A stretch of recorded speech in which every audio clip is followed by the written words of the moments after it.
Good morning friends, ನಾನು ನಿಮ್ಮ Ambareesh PSI. ನಾನು ನಿಮಗೆ 90 ದಿನದ ಈ ಪ್ಲಾನಿಂಗ್ ಅಲ್ಲಿ PSI ಏನು 90 ದಿನ ನೀವು ಯಾವ ರೀತಿ ಓದಬೇಕು, ಯಾವ ರೀತಿ ಸಬ್ಜೆಕ್ಟ್ಗೆ ಎಷ್ಟೆಷ್ಟು ಟೈಮ್ ಕೊಡ್ಬೇಕಂತ ನಾನು ನಿಮ್ಗೆ ಹೇಳ್ತಾ ಇದ್ದೆ. ಅದರಲ್ಲಿ ಇವತ್ತು 6ನೇ ದಿನ. 5ನೇ ದಿನ ತನಕ ನೀವೆಲ್ಲ ಚೆನ್ನಾಗಿ ಓದಿದ್ರೆ ಅನ್ಕೋತೀನಿ. ಅದ್ರಲ್ಲಿ ಏನೇ ಡೌಟ್ಸ್ ಇದ್ರು ಕೂಡ ಕೆಳಗಡೆ ತಿಳಿಸಿ ಕಮೆಂಟ್ ಅಲ್ಲಿ ಅಂತ ಹೇಳಿದ್ದೆ. ನಿಮ್ಗೆ ಏನಾದ್ರು ಇದ್ರು ಅದ್ರಲ್ಲಿ ಹೇಳಿ, ನಾನು ಅದಕ್ಕೆ ಏನಾದ್ರು ಆಡ್ ಅಪ್ ಇದ್ರೆ ಮಾಡ್ತೀನಿ. ಏನಾದ್ರು ಈ ತರ ಡಿಫ್ರೆಂಟ್ ಅಂತ ಏನಾದ್ರು ಬೇಕಿದ್ರೆ ಅದನ್ನ ಹೇಳಿ. ಸೊ ಈಗ ಇವತ್ತು 6ನೇ ದಿನದ ಅಂಗವಾಗಿ ನಾನು ಇವತ್ತು 6ನೇ ದಿನದ ಏನಪ್ಪ ಪ್ಲಾನ್ ಹೇಳ್ತಾ ಇದ್ದೀನಿ ಅಂದ್ರೆ, ಇವತ್ತು ನೀವು ಓದಬೇಕಾಗಿರೋದು ಇವತ್ತಿನ ಟಾರ್ಗೆಟ್ ಏನಂದ್ರೆ ಡೆಲ್ಲಿ ಸುಲ್ತಾನೇಟ್ ಮತ್ತೆ ಮುಘಲ್. ಇವೆರಡು ಮೇನ್ ಟಾಪಿಕ್. ಇವತ್ತು 6ನೇ ದಿನದ ಅಂಗವಾಗಿ ಇವೆರಡು ಮೇನ್ ಟಾಪಿಕ್. ಇದ್ರ ಜೊತೆಗೆ ಇದು ಹೆಂಗೆ ಯಾವ ರೀತಿ ಅಪ್ರೋಚ್ ಮಾಡ್ಬೇಕಂತ ಹೇಳ್ತೀನಿ. ಇದ್ರ ಜೊತೆಗೆ ನೀವು ಮಾಡಬೇಕಾಗಿರೋದು ಈ ಡೆಲ್ಲಿ ಸುಲ್ತಾನೇಟ್ ಸ್ಟಾರ್ಟ್ ಮಾಡೋದಕ್ಕಿಂತ ಮೊದಲು ಮೊಹಮ್ಮದ್ ಗೋರಿ ಮತ್ತೆ ಮೊಹಮ್ಮದ್ ಗಜ್ನಿ. ಯಾಕಂದ್ರೆ ನಿನ್ನೆ ನಾವು 5ನೇ ದಿನದಲ್ಲಿ ನಾವು ನೋಡಿದಂಗೆ 5ನೇ ದಿನ ಈ ನಾವು ಪಲ್ಲವ ಮತ್ತೆ ಚೋಳಸ್ ನೋಡಾದ್ಮೇಲೆ ರಜಪೂತ್ಸ್ ಬಗ್ಗೆ ನಾವು ನೋಡಿ ಅಂತ ಹೇಳಿದೆ. ಆಲ್ಮೋಸ್ಟ್ ರಜಪೂತ್ ಡೈನೆಸ್ಟಿಗಳು ನೀವು ನೋಡಿರ್ತಾರ. ಈ ರಜಪೂತ್ಸ್ ಎಂಡ್ ಆಗದೆ ಈ ಮೊಹಮ್ಮದ್ ಗಜ್ನಿ ಮತ್ತೆ ಗೋರಿ ದಾಳಿಯಿಂದ ಇವರು ಇದ್ ಮಾಡ್ಬಿಟ್ಟು ಇವ್ರು ದಾಳಿ ಮಾಡಿ ಇಲ್ಲಿಂದ ಡೆಲ್ಲಿ ಸುಲ್ತಾನೇಟ್ಗೆ ಅಡಿಪಾಯ ಆಗ್ತಾರೆ. ಯಾರು ಮೊಹಮ್ಮದ್ ಗೋರಿ ಬಂದ್ಬಿಟ್ಟು ಇವ್ನ ನೆಕ್ಸ್ಟ್ ಡೆಲ್ಲಿ ಸುಲ್ತಾನೇಟ್ ಸ್ಟಾರ್ಟ್ ಮಾಡಕ್ಕೆ ಇದಾಗ್ತಾನೆ. ಸೊ ಇದು ಹಿಸ್ಟ್ರಿ ಅಂದ್ರೆ ಒಂಥರ ಕಂಟಿನ್ಯೂಟಿ ಬೇಕೇ ಬೇಕು ನಿಮಗೆ. ಕಂಟಿನ್ಯೂಟಿ ಇಲ್ಲ ಅಂದ್ರೆ ಹಿಸ್ಟ್ರಿ ಇಲ್ಲ. ಸೊ ನಿನ್ನೆ ನೀವು ರಜಪೂತ್ ಓದಿ ಆದ್ಮೇಲೆ ಮೊದಲು ಮೊಹಮ್ಮದ್ ಗಜ್ನಿ ಬಗ್ಗೆ ಓದಿ, ಆಮೇಲೆ ಮೊಹಮ್ಮದ್ ಗೋರಿ ಬಗ್ಗೆ ಓದಿ. ಮೊಹಮ್ಮದ್ ಗಜ್ನಿ ಯಾವಾಗ ಬಂದ, ಅವ್ನು ಇಲ್ಲಿ ಬಂದಾಗ ಯಾವ ರಾಜರ ಮೇಲೆ ದಾಳಿ ಮಾಡಿದ ಅಥವಾ ಯುದ್ಧ ಮಾಡಿದ, ಅದಾದ್ಮೇಲೆ ಮೊಹಮ್ಮದ್ ಗೋರಿ ಬರ್ತಾನೆ, ಇಲ್ಲಿಂದ ಬಂದ, ಅವ ಯಾವಾಗ ಬಂದ, ಅವ ಇಲ್ಲಿ ಯಾರ ಮೇಲೆ ಯುದ್ಧ ಮಾಡಿದ, ಇಷ್ಟನ್ನ ಬ್ರೀಫ್ ಆಗಿ ತಿಳ್ಕೊಳ್ಳಿ. ಯಾಕಂದ್ರೆ ಒಂದೊಂದು ಕ್ವಶನ್ಸ್ ಅಲ್ಲೊಂದು ಎಕ್ಸಾಮ್ ಬಂದಿರೋ ನಾವು ನೋಡಿದೀವಿ. ಸೊ ಇದಾದ್ಮೇಲೆ ನೀವು ಕಂಪ್ಲೀಟ್ ಆಗಿ ಫುಲ್ ಡೆಪ್ತ್ ಆಗಿ ಹೋಗಬೇಕಾಗಿರೋದು ಈ ಡೆಲ್ಲಿ ಸುಲ್ತಾನೇಟ್. ಡೆಲ್ಲಿ ಸುಲ್ತಾನೇಟ್ ನ ಹೆಂಗ್ ಅಪ್ರೋಚ್ ಮಾಡ್ಬೇಕಂತ ಹೇಳ್ತೀನಿ. ಡೆಲ್ಲಿ ಸುಲ್ತಾನೇಟ್ ಆದ್ಮೇಲೆ ಮುಘಲ್ ಕೂಡ ತುಂಬಾ ಇಂಪಾರ್ಟೆಂಟ್. ಯಾವ್ದು ಎಕ್ಸಾಮ್ ಅಲ್ಲಿ ನೋಡಿ ನೀವು ಡೆಲ್ಲಿ ಸುಲ್ತಾನೇಟ್ ಮೇಲಾಗ್ಲಿ ಮುಘಲ್ ಮೇಲಾಗ್ಲಿ ಸಾಕಷ್ಟು ಕ್ವಶನ್ಸ್ ಬಂದಿದ್ದಾರೆ. ಇವೆರಡು ಮೇನ್ ಟಾಪಿಕ್. ಇದಾದ್ಮೇಲೆ ಇದಾದ ತಕ್ಷಣಕ್ಕೆ ನೀವು ಮರಾಠ ಎಂಪೈರ್ ನೋಡ್ಕೋಬೇಕು. ಮರಾಠ ಎಂಪೈರ್ ಕೂಡ ಇಂಪಾರ್ಟೆಂಟ್, ಬಟ್ ಅದು ಈಗ ಇಷ್ಟೊಂದು ಇಂಪಾರ್ಟೆಂಟ್ ಅಲ್ಲ. ಇವೆರಡಕ್ಕೆ ಏನ್ ಕೊಡ್ತಲ್ಲ ಅಷ್ಟೊಂದು ಹೊತ್ತು ಈ ಮರಾಠ ಎಂಪೈರ್ ಕೊಡೋದು ಬೇಕಾಗಿಲ್ಲ. ಬಟ್ ಈ ವರ್ಷ ನಾನು ಯಾಕೆ ಇದನ್ನ Maratha empire usually majority time skip ಮಾಡ್ತಿದ್ದೆ. ಈ ವರ್ಷ ಯಾಕಂದ್ರೆ ನಮ್ಗೆ ಈ ವರ್ಷ ಇತ್ತೀಚೆಗೆ ಈಗ ಒಂದು 3-4 ದಿನದಿಂದ ನ್ಯೂಸ್ ಅಲ್ಲಿ ಏನಿದೆ ಅಂದ್ರೆ, ಈಗ ಇದು ಮರಾಠ ಎಂಪೈರ್ ರಿಲೇಟೆಡ್ ಆಗಿ ಒಂದಿಷ್ಟು islands UNESCO world heritage list ಆಗಿದಾವೆ. ಅಂದ್ರೆ ಭಾರತದ 44ನೇ ಯುನೆಸ್ಕೋ ವರ್ಲ್ಡ್ ಹೆರಿಟೇಜ್ ಲಿಸ್ಟ್ ಈ ಮರಾಠದ ಐಲ್ಯಾಂಡ್ಸ್ ಲಿಸ್ಟ್ ಆಗಿದಾವೆ. ಅದಕ್ಕೆ ಈಗ ಮರಾಠಸ್ ಅವರು ಅದನ್ನ ಕರೆಂಟ್ ಅಫೇರ್ಸ್ ಅಲ್ಲಿ ಇರೋದನ್ನ ಕೇಳೋದ್ರ ಬದಲಾಗಿ ವಾಪಸ್ ಅವ್ರು ಹಿಸ್ಟ್ರಿಲಿ ಟ್ರಾಕ್ ಮಾಡ್ಕೊಂಡು ಇಲ್ಲಿ ಮರಾಠಲ್ಲಿ ಏನು ಶಿವಾಜಿ ಯಾರು ಬರ್ತಾರೆ, ಶಿವಾಜಿ ಬರ್ತಾನೆ, ಸಾಂಬಾಜಿ ಬರ್ತಾನೆ, ಸಾವು ಮಹಾರಾಜ್ ಬರ್ತಾನೆ, ಅವ್ರ ಬಗ್ಗೆ ಆಗ್ಲಿ, ಅವ್ರ ಅಡ್ಮಿನಿಸ್ಟ್ರೇಷನ್ ಹೆಂಗಿತ್ತು, ಅವ್ರು ಎಲ್ಲೆಲ್ಲಿ ಯುದ್ಧ ಮಾಡಿದ್ರು ಅದನ್ನ ಕೇಳಬಹುದು. ಅದಾದ್ಮೇಲೆ ಅವರಲ್ಲೇ ಇವ್ರು ಬರ್ತಾರೆ, ಬಾಲಾಜಿ ವಿಶ್ವನಾಥ, ಬಾಜಿರಾವ್ ಬಾಲಾಜಿ, ಈ ತರ ಅವ್ರದೊಂದು ಚೂರು ನೀವು ನೋಡ್ಕೋಬೇಕು. ಇಷ್ಟ ಆದ್ರೆ ಇದಾಯ್ತು. ಸೊ ಈಗ ನಾನು ಡೀಟೇಲ್ ಆಗಿ ನಿಮ್ಗೆ ಡೆಲ್ಲಿ ಸುಲ್ತಾನೇಟ್ ಬಗ್ಗೆ ಹೆಂಗೆ ಡೆಲ್ಲಿ ಸುಲ್ತಾನರು ಯಾವ ರೀತಿ ಮಾಡ್ಬೇಕಂತ ನಿಮ್ಗೆ ಹೇಳ್ತೀನಿ. ಡೆಲ್ಲಿ ಸುಲ್ತಾನರು ಇಲ್ಲಿ ನಿಮ್ಗೆ ಮೇನ್ ಆಗಿ ನೀವು ಟೈಮ್ ಲೈನ್ ಬೇಕಿಲ್ಲ. ನಾನು ಮೊದಲು ಹೇಳಿದೆ ಈ ಆನ್ಸೆಂಟ್ ಹಿಸ್ಟರಿ ಅಲ್ಲಿ ನಿಮ್ಗೆ ಟೈಮ್ ಲೈನ್ ನಿಮ್ಗೆ ಓದೋ ಪರ್ಪಸ್ ಮಾತ್ರ ಇದು ಮಾಡ್ಕೊಳ್ಳಿ, ಅದು ಬಿಟ್ಟರೆ ಬೇರೆ ಏನು ಬೇಡ ಟೈಮ್ ಲೈನ್ ಅಂತ ಹೇಳಿದೆ. ಬಟ್ ಈ ಮೆಡಿವಲ್ ಇಂಡಿಯಾ ಮತ್ತೆ ಮಾಡರ್ನ್ ಇಂಡಿಯಾ ಏನು ಮಧ್ಯಕಾಲೀನ ಭಾರತ ಮತ್ತೆ ಆಧುನಿಕ ಭಾರತದಲ್ಲಿ ಟೈಮ್ ಲೈನ್ ಕೂಡ ಇಂಪಾರ್ಟೆಂಟ್ ಆಗುತ್ತೆ. ಎಷ್ಟೋ ಎಕ್ಸಾಮ್ ಟೈಮ್ ಲೈನ್ ಕೇಳ್ತಾರೆ. ಇಲ್ಲಿ ನೀವು ಡೆಲ್ಲಿ ಸುಲ್ತಾನೇಟ್ ಅಲ್ಲಿ ಟೈಮ್ ಲೈನ್ ನೆನಪಿಟ್ಟುಕೊಳ್ಳಿ. ಯಾಕಂದ್ರೆ ಟೈಮ್ ಲೈನ್ ಅನ್ನೋದಕ್ಕೆ ಇಲ್ಲಿ ನಿಮ್ಗೆ ಹಿಸ್ಟರಿ ಕ್ರಾನಲಾಜಿ ಓದಕ್ಕೆ ಹೆಲ್ಪ್ ಆಗುತ್ತೆ. ಟೈಮ್ ಲೈನ್ ಬೇಕು. ಎಸ್ಪೆಷಲಿ ನೀವು ಏನೀಗ ಇಲ್ಲಿ ಟೋಟಲ್ 5 ಇಲ್ಲಿ ಡೈನೆಸ್ಟಿಗಳು ಬರ್ತವೆ. ಅಂದ್ರೆ 5 ಸಂತತಿಗಳು ಅಂತ ನಾವು ಕರಿತೀವಿ. ಒಂದು ಸ್ಲೇವ್ ಡೈನೆಸ್ಟಿ ಬರುತ್ತೆ. ಅದಾದ್ಮೇಲೆ ಕಲ್ಜಿ ಡೈನೆಸ್ಟಿ ಬರುತ್ತೆ. ಸ್ಲೇವ್, ಕಲ್ಜಿ,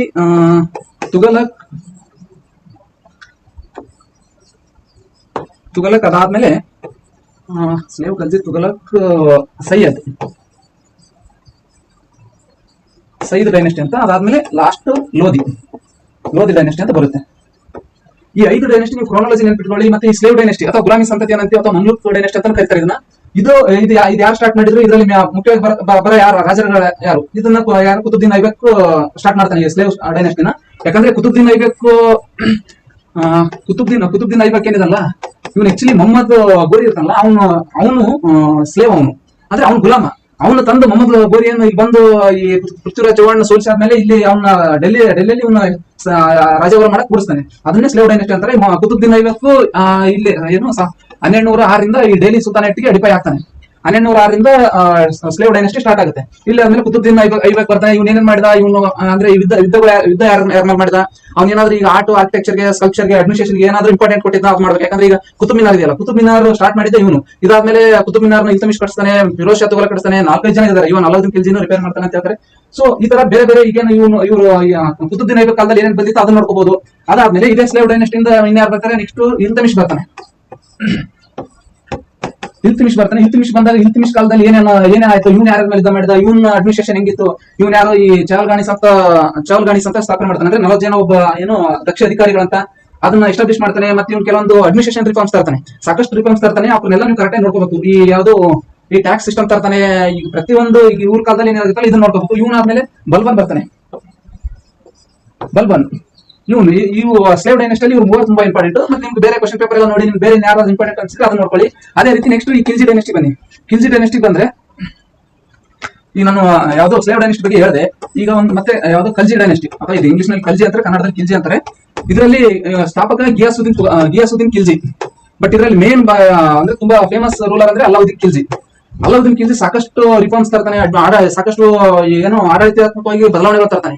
ಈಗ ಅವನು ಏನೋ ಟ್ಯಾಕ್ಸ್ ಸಿಸ್ಟಮ್ ಆಗಿರ್ಬೋದು, ಟ್ಯಾಕ್ಸ್ ಸಿಸ್ಟಮ್, ಈ ಮಾರ್ಕೆಟ್ ರಿಫಾರ್ಮ್ಸ್ ಆಗಿರ್ಬೋದು, ಈ ಚಾರ್ ಮತ್ತೆ ಭಾಗ ಅಂತ ಒಂದು ಏನೋ ಕುದುರೆ ಇದು ಕಟ್ಟ ತರ್ತಾನೆ. ಇವೆಲ್ಲ ಸಾಕಷ್ಟು ಅಲಾವುದ್ದೀನ್ ಖಿಲ್ಜಿ ಇದು ಮಾಡ್ತಾನೆ. ಸೊ ಇದಾದ್ಮೇಲೆ ನೆಕ್ಸ್ಟ್ ಇವರು ಖಲ್ಜಿಯಲ್ಲಿ ಇವ್ರಿಬ್ಬರು ಇಂಪಾರ್ಟೆಂಟ್. ಇದ್ರ ಮೇಲೆ ಎಕ್ಸ್ಟ್ರಾ ನಿಮ್ಗೆ ಏನಾದ್ರು ಇದ್ರೆ ನೋಡ್ಕೊಳ್ಳಿ. ಬಟ್ ಇಲ್ಲಿ ಮೇನ್ ಆಗಿ ಫೋಕಸ್ ಮಾಡ್ಬೇಕಾಗಿರೋದು ಇವ್ರದ್ದು ಅಡ್ಮಿನಿಸ್ಟ್ರೇಷನ್ ರಿಲೇಟೆಡ್ ಆಗಿ ಏನೇನು ಬದಲಾವಣೆ ಅಂತ ಅದನ್ನ ನೋಡ್ಬೇಕು. ಈಗ ಅದಾದ್ಮೇಲೆ ನೆಕ್ಸ್ಟ್ ತುಘಲಕ್. ತುಘಲಕ್ ಡೈನೆಸ್ಟಿಯಲ್ಲಿ ಬರೋದು ಮೇನ್ ಆಗಿ ಬರೋದು ಯಾರು ಮೊಹಮ್ಮದ್ ಬಿನ್ ತುಘಲಕ್, ಫಿರೋಜ್ ಶಾ ತುಘಲಕ್. ಇವರಿಬ್ರು ಎಕ್ಸಾಮ್ ಪಾಯಿಂಟ್ ಅಂದ್ರೆ ಇವರಿಬ್ರು ತುಂಬಾ ಇಂಪಾರ್ಟೆಂಟ್. ಮೊಹಮ್ಮದ್ ಬಿನ್ ತುಘಲಕ್ ಸಾಕಷ್ಟು ಇವನು ಆಡಳಿತಾತ್ಮಕವಾಗಿ ಸುಧಾರಣೆಗಳು ತರ್ತಾನೆ. ಈ ರಾಜಧಾನಿಯಿಂದ ಡೆಲ್ಲಿಯಿಂದ ದೌಲತಾಬಾದ್ಗೆ ಇದು ಮಾಡ್ತಾನೆ. ಅಗ್ರಿಕಲ್ಚರ್ ರಿಫಾರ್ಮ್ಸ್ ತರ್ತಾನೆ. ಸಾಕಷ್ಟು ಈ ಮಿನಿಸ್ಟ್ರಿಗಳು ಎಸ್ಟಾಬ್ಲಿಷ್ ಮಾಡ್ತಾನೆ. ಈ ನಾಣ್ಯಗಳು ಟೋಕನ್ ಕರೆನ್ಸಿ ಅಂತ ಅದು ತರ್ತಾನೆ. ಸಾಕಷ್ಟು ಇದು ತರ್ತಾನೆ. ಇವನು ಹೆಂಗಂದ್ರೆ ಇವನ್ನ ಇತಿಹಾಸದಲ್ಲಿ ಹುಚ್ಚುದರೆ ಅಂತ ಕರೀತಾರೆ ಮೊಹಮ್ಮದ್ ಬಿನ್ ತುಘಲಕ್. ಅವ್ನ ರಿಫಾರ್ಮ್ಸ್ ಎಲ್ಲ ಚೆನ್ನಾಗಿರ್ತವೆ. ಬಟ್ ಏನಂದ್ರೆ ಆಗಿನ ಸೊಸೈಟಿ ಇವನ್ ರಿಫಾರ್ಮ್ಸ್ ಗೆ ರೆಡಿ ಇರಲ್ಲ. ಅಂದ್ರೆ ಅಷ್ಟೊಂದು ಮುಂದಾಲೋಚನೆ ಇರುತ್ತೆ. ಅಂದ್ರೆ ಮತ್ತೆ ಇತಿಹಾಸಕಾರ ಹೇಳಂಗೆ ಇವನಷ್ಟು ಓದ್ಕೊಂಡಿರೋರೆ ಇದರಲ್ಲಿ ಡೈಲಿ ಸುಲ್ತಾನ್ರಲ್ಲಿ ಯಾರಿಲ್ಲ ಅಂತ ವಿದ್ವಾಂಸ ಇವನು. ಅಷ್ಟೊಂದು ಚೆನ್ನಾಗಿ ಓದ್ಕೊಂಡಿರ್ತಾನೆ, ಇದು ಮಾಡಿರ್ತಾನೆ. ಬಟ್ ರಿಫಾರ್ಮ್ಸ್ ತುಂಬಾ ಮುಂದಾಲೋಚನೆ ಇರುತ್ತೆ. ಮತ್ತೆ ಪ್ರಾಕ್ಟಿಕಲ್ ಆಗಿರಲ್ಲ. ಅಂದ್ರೆ ಎಕ್ಸ್ಟ್ರೀಮ್ ಇದು ಅಂದ್ರೆ ನಾವು ಮಾಡ್ಬೇಕಂದ್ರೆ ಕಂಪ್ಲೀಟ್ ಇದ್ರಲ್ಲೇ ಮಾಡೋದು. ಅಲ್ಲಿ ಫೀಸಿಬಿಲಿಟಿ ಇದೆಯಾ ಅದು ಇಲ್ಲ ಚೆಕ್ ಮಾಡ್ತಾನೆ. ಬಟ್ ಚೆಕ್ ಮಾಡಿದ್ರೆ ಈ ತರ ಡಿಸಿಷನ್ ತಗೋತಾನೆ. ಅದು ಇವ್ನ ಪ್ರಾಬ್ಲಮ್. ಸೊ ಇವನು ಸಾಕಷ್ಟು ಇದು ತರ್ತಾನೆ. ಎಕ್ಸಾಮ್ ಪಾಯಿಂಟ್ ಆಫ್ ವ್ಯೂ ಸಾಕಷ್ಟು ಕ್ವಶನ್ಸ್ ನೋಡಿದ್ರೆ ಇವ್ನು ನೋಡ್ಕೋಬೇಕು. ಅದಾದ್ಮೇಲೆ ಫಿರೋಜ್ ಶಾ ತುಘಲಕ್ ಅಷ್ಟೇ. ಇವನು ಕೂಡ ಆಡಳಿತವಾಗಿ ಸಾಕಷ್ಟು ಬದಲಾವಣೆ ಇದ್ದಾನೆ. ಮತ್ತೆ ಈ ಯಾವುದು ಆರ್ಟ್ ಆರ್ಕಿಟೆಕ್ಚರ್ಗೂ ಇದು ಕೊಡುಗೆ ನೀಡಿದ್ದಾನೆ. ಸೊ ಅದಕ್ಕೆ ತುಘಲಕ್ ಡೈನೆಸ್ಟಿ ಇಂದ ಇವ್ರು ಇಂಪಾರ್ಟೆಂಟ್. ಇನ್ನು ಎಕ್ಸ್ಟ್ರಾ ಬೇರೆ ಏನಾದ್ರು ಇದ್ರೆ ಅದು ನೀವು ಎಕ್ಸ್ಟ್ರಾ ಕವರ್ ಮಾಡ್ಕೊಳ್ಳಿ. ತುಘಲಕ್ ಆದ್ಮೇಲೆ ಯಾವ್ದು ಸಯೀದ್ ಬರುತ್ತೆ ಮತ್ತೆ ಲೋಧಿ. ಸಯೀದ್ ಮತ್ತೆ ಲೋಧಿ ಡೈನೆಸ್ಟಿ ನಮ್ಗೆ ಅಷ್ಟೊಂದೇನು ಇಂಪಾರ್ಟೆಂಟ್ ಆಗಲ್ಲ. ಸಯೀದ್ ಡೈನೆಸ್ಟಿಯಲ್ಲಿ ಅವ್ರು ಏನಾದ್ರು ಈಗ ಆರ್ಕಿಟೆಕ್ಚರ್ ಒಂಚೂರು ಕಾಂಟ್ರಿಬ್ಯೂಷನ್ ಮಾಡಿದ್ರೆ ಅದ್ರ ಬಗ್ಗೆ ನೀವು ತಿಳ್ಕೊಳ್ಳಿ. ಸಯೀದ್ ಡೈನೆಸ್ಟಿ ಅದಾದ್ಮೇಲೆ ಲೋಧಿ ಕೊನೆಯ ಡೈನೆಸ್ಟಿ, ಯಾವುದು ಕೊನೆಯ ಸಂತತಿ ಡೆಲ್ಲಿ ಸುಲ್ತಾನರಲ್ಲಿ. ಇಲ್ಲಿ ಲೋಧಿ ಡೈನೆಸ್ಟಿ ನಮ್ಗೆ ಯಾಕೆ ಇಂಪಾರ್ಟೆಂಟ್ ಅಂದ್ರೆ ಈ ಇಬ್ರಾಹಿಂ ಲೋಧಿ ಲಾಸ್ಟ್ ರೂಲರ್ ಅವ್ನು ಸೋಲಿಸಿ ಬಾಬರ್ ಮೊಘಲ್ ಸಾಮ್ರಾಜ್ಯ ಎಸ್ಟಾಬ್ಲಿಷ್ ಮಾಡ್ತಾನೆ. ಸೊ ಅದಕ್ಕೆ ಲೋಧಿ ಡೈನೆಸ್ಟಿಯಲ್ಲಿ ಅವ್ರು ಯಾರು ಬರ್ತಾರೆ ಅದ್ರಲ್ಲಿ ಏನಾದ್ರು ಒಂಚೂರು ಡಬಲ್ ಡೋಮ್ ಸಿಸ್ಟಮ್ ಏನು ಇವರು ಲೋಧಿ ಡೈನೆಸ್ಟಿ ಸ್ಟಾರ್ಟ್ ಮಾಡ್ತಾರೆ. ಆತರ ಆರ್ಕಿಟೆಕ್ಚರ್ಗೆ ಮತ್ತೆ ಇವರು ಯಾರು ಇದು ಆಡಳಿತಗಾರ ಯಾರಿದ್ರು ಅದೊಂಚೂರು ನೋಡ್ಕೊಂಡ್ರೆ ಡೆಲ್ಲಿ ಸುಲ್ತಾನರಲ್ಲಿ ಇಷ್ಟು ಕವರ್ ಮಾಡ್ಕೊಂಡ್ರೆ ಸಾಕು. ಡೆಲ್ಲಿ ಸುಲ್ತಾನರಲ್ಲಿ ಮುಖ್ಯವಾಗಿ ಅವರು ಆರ್ಟ್, ಆರ್ಕಿಟೆಕ್ಚರ್, ಸ್ಕಲ್ಪ್ಚರ್, ಈ ಇಂಡೋ ಸಾರ್ಸನಿಕ್ ಅಂತ ಏನಂತೀವಿ ಇದಕ್ಕೆ ಏನೇನು ಕಾಂಟ್ರಿಬ್ಯೂಷನ್ ಮಾಡಿದ್ರು. ಈ ಯುದ್ಧದಲ್ಲಿ ಮಾಡ್ಬೇಕಾದ್ರೆ ಯುದ್ಧದಲ್ಲಿ ಏನಾದ್ರು ಇನೋವೇಷನ್ ತಂದ್ರೆ ಅದನ್ನ ನೋಡ್ಕೋಬೇಕು. ಅದು ಬಿಟ್ರೆ ಅವ್ರ ಆಡಳಿತಾತ್ಮಕವಾಗಿ ಏನೇನು ಬದಲಾವಣೆ ತಂದ್ರೆ, ಯಾಕಂದ್ರೆ ಕೆಲವೊಂದು ಅವ್ರ ರಿಫಾರ್ಮ್ಸ್ ನಾವು ಪ್ರೆಸೆಂಟ್ ಕೂಡ ಯೂಸ್ ಮಾಡ್ತಾ ಇದೀವಿ.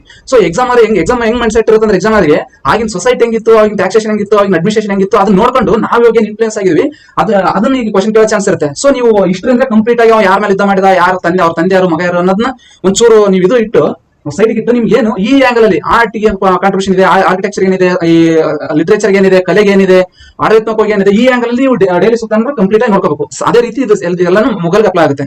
ಸೊ ನೆಕ್ಸ್ಟ್ ಈಗ ಡೆಲ್ಲಿ ಸುಲ್ತಾನ ಮುಗಿಸಿದ್ರೆ ನೀವು ಮುಘಲ್ ಬನ್ನಿ. ಮುಘಲಲ್ಲಿ ನಮಗೆ ಮೇಜರ್ ಆಗಿ ನೀವು ಕ್ರೊನಾಲಜಿಕಲಿ ಬರೋದಾದ್ರೆ ಇದ್ರ ಸ್ಥಾಪಕ ಬಾಬರ್. ಏನು 1526 ಹೇಳಿದೆ. 1526ರಲ್ಲಿ ಈ ಬಾಬರ್ ಇಬ್ರಾಹಿಂ ಲೋಧಿನ ಸೋಲಿಸಿ ಮುಘಲ್ ಸಾಮ್ರಾಜ್ಯನ ಸ್ಥಾಪನೆ ಮಾಡ್ತಾನೆ. ಬಾಬರ್ ಅವನು ಅಫ್ಘಾನಿಸ್ತಾನದವನು, ಮತ್ತೆ ಅವರು ತಂದೆ ಕಡೆಯಿಂದ ಈ ಮಂಗೋಲಿಯಾ ಚೆಂಗಿಸ್ ಖಾನ್ಗೆಲ್ಲ ಸಂಬಂಧಪಟ್ಟಿದ್ದಾನೆ ಅಂತ ನೀವೆಲ್ಲ ಗೊತ್ತೀರಾ, ಅದೆಲ್ಲ ತಿಳ್ಕೊಂಡಿರಿ. ಬಟ್ ಅದನ್ನ ಎಕ್ಸಾಮ್ ಬೇಕಾಗಲ್ಲ. ಇಲ್ಲಿ ನಮಗೆ ಬರೋದೇ ಸ್ಥಾಪಕ, ಈ ಮೊಘಲ್ ಸ್ಥಾಪಕ ಬಾಬರ್.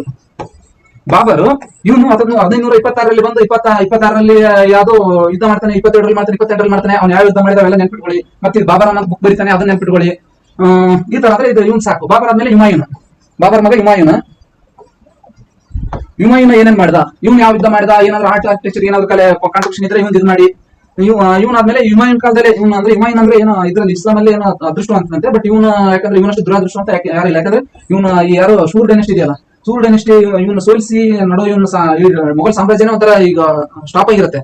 ವಾಪಸ್ ಮತ್ತೆ ಇವನು ಅಲ್ಲಿ ಇರಾನ್ ನಲ್ಲಿ ಹೋಗಿ ಇವನು ಆಶ್ರಯ ಪಡೆದು ವಾಪಸ್ ಬಂದು ಮತ್ತೆ ಅವನು ಸೋಲಿಸಿ ವಾಪಸ್ ಮತ್ತೆ ಇದು ಮಾಡ್ತಾನೆ. ಇವನ್ ಮಗ ಬಂದ್ಬಿಟ್ಟು ಅಕ್ಬರ್ ಮಾಷೆ ಅಂತೀವಿ, ಅಥವಾ ಅಕ್ಬರ್ ದಿ ಗ್ರೇಟ್. ಇವನ್ ಕಾಲದಲ್ಲಿ ಅಥವಾ ಇವನು ಅಕ್ಬರ್ ಏನ್ ಕಾಂಟ್ರಿಬ್ಯೂಷನ್ ಇದೆಯಲ್ಲ, ಆಡಳಿತಾತ್ಮಕವಾಗಿರ್ಲಿ, ಯುದ್ಧ ತಂತ್ರಗಾಗಿರ್ಲಿ, ಕಲೆ ಸಾಹಿತ್ಯಕ್ಕೆ, ಮತ್ತೆ ಈ ಏನು ಧಾರ್ಮಿಕ ಸಾಮರಸ್ಯಕ್ಕಾಗ್ಲಿ ಅಕ್ಬರ್ನಷ್ಟು ಕೊಡುಗೆ ಯಾರು ಕೊಟ್ಟಿಲ್ಲ. ನಾವು ಇತಿಹಾಸದಲ್ಲಿ ಅಶೋಕ ದಿ ಗ್ರೇಟ್ ಅನ್ನೋದು ಬಿಟ್ರೆ ಅಕ್ಬರ್ ದಿ ಗ್ರೇಟ್ ಅಂತ ಕರಿತೀವಿ. ಯಾಕಂದ್ರೆ ಇವನಲ್ಲಿ ಅಷ್ಟೊಂದು ಈ ಧಾರ್ಮಿಕ ಸಾಮರಸ್ಯ ಇತ್ತು. ಇವನ್ ಕಾಲದಲ್ಲಿ ನೀವು ಆರ್ಟ್, ಆರ್ಕಿಟೆಕ್ಚರ್, ಲಿಟ್ರೇಚರ್ ಪಾರ್ಟ್, ಮತ್ತೆ ಈ ಏನು ಇದು ಕೆಲವೊಂದು ಇದು ಅಂದ್ರೆ ಪಂಥನೇ ಎಸ್ಟಾಬ್ಲಿಷ್ ಮಾಡ್ತಾನೆ ಇವನು ಇದಕ್ಕೆ, ಮತ್ತೆ ಈ ರಿಲಿಜಿಯಸ್ ಲೀಡರ್ ನ ಡಿಸ್ಕಸ್ ಮಾಡಕ್ಕೆ ಈ ಏನು ಸಭಾ ಇದನ್ನ ಎಸ್ಟಾಬ್ಲಿಷ್ ಮಾಡ್ತಾನೆ. ಇವೆಲ್ಲ ಅಕ್ಬರ್ನ ಇದರಿಂದ ಆಯ್ತು. ಮತ್ತೆ ಅಡ್ಮಿನಿಸ್ಟ್ರೇಷನ್ ರಿಲೇಟೆಡ್ ಆಗಿ ಬಂದ್ರೆ ಇವನು ಈ ಯಾವುದು ಮನ್ಸಬ್ದಾರ್ ಅಂತ ಸಿಸ್ಟಮ್ ತರ್ತಾನೆ. ಅವೆಲ್ಲ ರೀತಿಯಿಂದ ಅಕ್ಬರ್ ನಮಗೆ ಹಿಸ್ಟ್ರಿಯಲ್ಲಿ ತುಂಬಾ ಇಂಪಾರ್ಟೆಂಟ್. ನೀವು ಪ್ರತಿಯೊಂದು ಎಕ್ಸಾಮ್ ಅಲ್ಲಿ ಕೂಡ ಅಕ್ಬರ್ ರಿಲೇಟೆಡ್ ಆಗಿ ಕ್ವಶನ್ಸ್ ಎಕ್ಸ್ಪೆಕ್ಟ್ ಮಾಡಬಹುದು. ಸೊ ಅಕ್ಬರ್ ರಿಲೇಟೆಡ್ ಆಗಿ ಇಷ್ಟೊಂದು ನೀವು ನೋಡ್ಕೊಳ್ಳಿ. ಅಕ್ಬರ್ ಆದ್ಮೇಲೆ ಅಕ್ಬರ್ ಮಗ ಶಾಜಾನ್, ಅಕ್ಬರ್ ಆದ್ಮೇಲೆ ಜಹಾಂಗೀರ್ ಬರ್ತಾನೆ.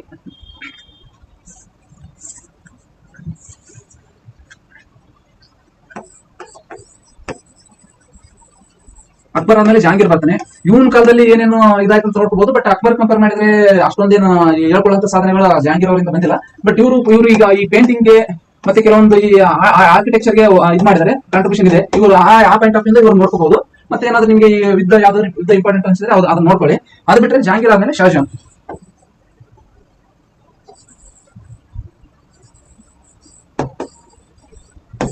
ಇವನ್ ಕಾಲದಲ್ಲಿ ನಾವು ಈಗಲೂ ಕೂಡ ನೋಡ್ತಿದ್ವಿ, ಜಗತ್ತಿನ 7 ಅದ್ಭುತಗಳಲ್ಲಿ ಒಂದು ತಾಜ್ ಮಹಲ್ ಕಟ್ಟಿಸಿದ ಶಾಜಾನ್ ಕಾಲದಲ್ಲಿ. ಸೊ ಇವ್ರ ಕಾಲದಲ್ಲಿ ಈ ಆರ್ಕಿಟೆಕ್ಚರ್ಗೆ ತುಂಬಾ ಪ್ರಾಶಸ್ತ್ಯ ಸಿಕ್ತು. ಶಾಜಾನ್ ತುಂಬಾ, ಯಾಕಂದ್ರೆ ಅಷ್ಟೊಂದು ಅವನು ಇದಾಗಿ ಮತ್ತೆ ಕೆಂಪು ಕೋಟೆ ಏನಿದೆ ಅದು ಕಟ್ಟಿಸಿದ. ಶಾಜಾನ್ ಕಾಲದಲ್ಲಿ ನೀವು ಮೇಜರ್ ಆಗಿ ನೋಡ್ಬೇಕಾಗಿದೆ ಆರ್ಟ್, ಆರ್ಕಿಟೆಕ್ಚರ್, ಸ್ಕಲ್ಪ್ಚರ್ ಇದ್ರ ರಿಲೇಟೆಡ್ ಇವನೇನು ಇದು ಮಾಡಿದ್ರೆ ಅದನ್ನ ನೋಡ್ಕೊಂಡ್ರೆ ಶಾಜಾನ್ ಕಾಲದಲ್ಲಿ ಚೆನ್ನಾಗಿದೆ.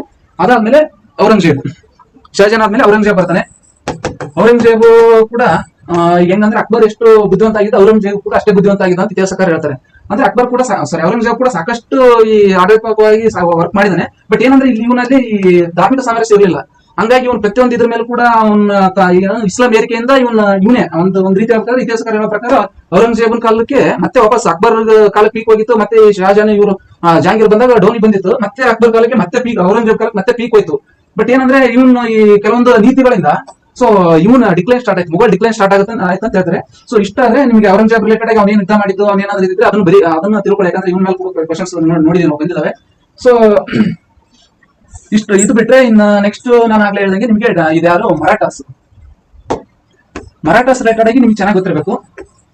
ಯಾಕಂದ್ರೆ ಮರಾಠಾಸ್ ನಾವು ಕ್ವಶನ್ಸ್ ಅಂದ್ರೆ ಇತ್ತೀಚೆಗೆ ಅಲ್ಲೊಂದು ಎಕ್ಸ್ಪೆಕ್ಟ್ ಮಾಡ್ತಾ ಇದ್ವಿ. ಬಟ್ ಏನಂದ್ರೆ ಈಗ ನಾನು ಹೇಳಿದ ಇಂಟ್ರೊಡಕ್ಷನ್ ಅಲ್ಲಿ ಹೇಳ್ತಾ ಇದ್ದೆ, ಮರಾಠಾಸ್ ಈ ವರ್ಷ ಯುನೆಸ್ಕೋ ಹೆರಿಟೇಜ್ ಸೈಟ್ ಅಲ್ಲಿ ಇವ್ರದ್ದು ಐಲ್ಯಾಂಡ್ಸ್ ಲಿಸ್ಟ್ ಆಗಿದ್ರಿಂದ ಮರಾಠ ಈ ವರ್ಷ ನೀವು ಡೆಪ್ತ್ ಆಗಿ ಹೋಗಿ. ಈಗ ಲಾಸ್ಟ್ ಇಯರ್ ನಾವು ಇದಕ್ಕೆ ಯಾವ್ದು ನಮ್ಮ ಕರ್ನಾಟಕದ ಹೊಯ್ಸಳ ಇದು ಯುನೆಸ್ಕೋ ಹೆರಿಟೇಜ್ ಲಿಸ್ಟ್ ಆದಾಗ ನಾವು ವಾಪಸ್ ಅದ್ರ ಮೇಲೆ ಎಕ್ಸ್ಪೆಕ್ಟ್ ಮಾಡಿದ ಕ್ವಶನ್ ಅದೇ ತರ KS ಅಲ್ಲಿ ಬಂತು, KS ಮೇನ್ಸ್ ಅಲ್ಲಿ. ಆತರ ನಿಮ್ಗೆ ಯಾವ್ದೇ ಪಾಯಿಂಟ್ ಆಫ್ ಇಂದ ಬರ್ಬೋದು, ಇದ್ರ ಮೇಲೆ ಕೇಳೋ ಚಾನ್ಸ್ ಜಾಸ್ತಿ ಇರುತ್ತೆ. ಸೊ ಇಷ್ಟಾದ್ರೆ ನಿಮ್ಗೆ ಇವತ್ತೇನು 6ನೇ ದಿನದ್ದೇನು ನಾನು ಪ್ಲಾನ್ ಹೇಳಿದೆ, 6ನೇ ದಿನ ಏನೇನು ನಿಮ್ ಟಾರ್ಗೆಟ್ ಕೊಟ್ಟಿದ್ದೆ, ಇಷ್ಟ ಆದ್ರೆ 6ನೇ ದಿನದ್ದು ಟಾರ್ಗೆಟ್ ಮುಗಿತು. ಸೊ ಇಷ್ಟು ಕ್ವಶನ್ಸ್ ನೀವು ನೀಟಾಗಿ ಚೆನ್ನಾಗಿ ನಿಮ್ಗೆ ಏನು ಸೋರ್ಸ್ ಹೇಳಿದ್ರೆ ಆ ಸೋರ್ಸ್ ಇಂದ ಕವರ್ ಮಾಡ್ಕೊಳ್ಳಿ. ಸೊ ಏನೇ ನಿಮ್ಗೆ ಇದರಿಂದ ಡೌಟ್ಸ್ ಇದ್ರೆ ಕಮೆಂಟ್ ಅಲ್ಲಿ ತಿಳಿಸಿ, ಅಥವಾ ನಾನು ಅಲ್ಲಿ ನಂಬರ್ ಕೊಟ್ಟಿರ್ತೀನಿ. ನಿಮ್ಗೆ ಪರ್ಸನಲ್ ಆಗಿ ಏನಾದ್ರೂ ಇದ್ರೆ ಡೌಟ್ಸ್ ಇದ್ರೆ ಕಮೆಂಟ್ ಅಲ್ಲಿ ತಿಳಿಸಿ. ಸೊ ಇಷ್ಟಕ್ಕೆ ನಾನು ಇದು ವೈಂಡ್ ಅಪ್ ಮಾಡ್ತಾ ಇದ್ದೀನಿ ಇವತ್ತು 6ನೇ ದಿನದ. Thank you friends. ಏನಾದ್ರೂ ಇದ್ರು ಕೂಡ ಕೆಳಗಡೆ ತಿಳಿಸಿ ಕಮೆಂಟ್ ಅಲ್ಲಿ. Thank you so much.